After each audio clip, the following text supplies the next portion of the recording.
আপনি কি জানেন আপনার রিজিক কেউ নিতে পারবে না, তবু কেন আমরা হারাম পথ বেছে নিই? এক শহরের এক কোনায় থাকত ইয়াসিন নামে এক যুবক। সে পরিশ্রম করত, নামাজ পড়ত, তবু তার জীবনে অভাব লেগেই থাকত। প্রতিদিন সে আকাশের দিকে তাকিয়ে বলতো, হে আল্লাহ, আমার রিজিক কবে আসবে? লোকেরা তাকে বলতো, এই হালাল পথে কিছু হবে না, শর্টকাট ধরো। হারাম হলেও সমস্যা কি? ইয়াসিন দ্বিধায় পড়ে গেল।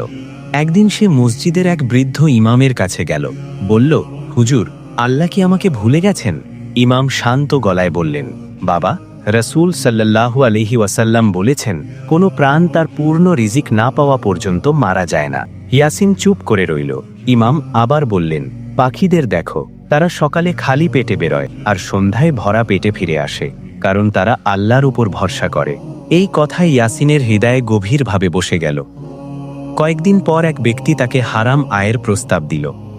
মুহূর্তের জন্য তার মনে হলো এই সুযোগটা নিলে সব ঠিক হয়ে যাবে, কিন্তু সে রসুল সাল্লাল্লাহু আলাইহি ওয়াসাল্লামের কথা মনে করল। হারাম খাদ্যে দেহ গড়ে উঠলে জাহান্নাম তার জন্য অধিক উপযুক্ত।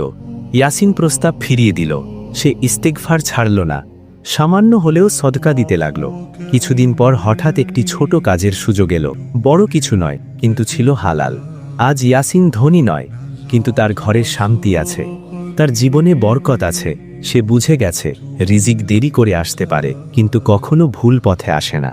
কমেন্টে লিখুন, ইনশাআল্লাহ আমি হালাল পথেই থাকব, বা এই ভিডিওটা আপনার মনে কি অনুভূতি তৈরি করলো একটি কথা কমেন্টে লিখে যান। আর এমন আরও সত্য কথা পেতে চ্যানেলটি সাবস্ক্রাইব করে পাশে থাকুন।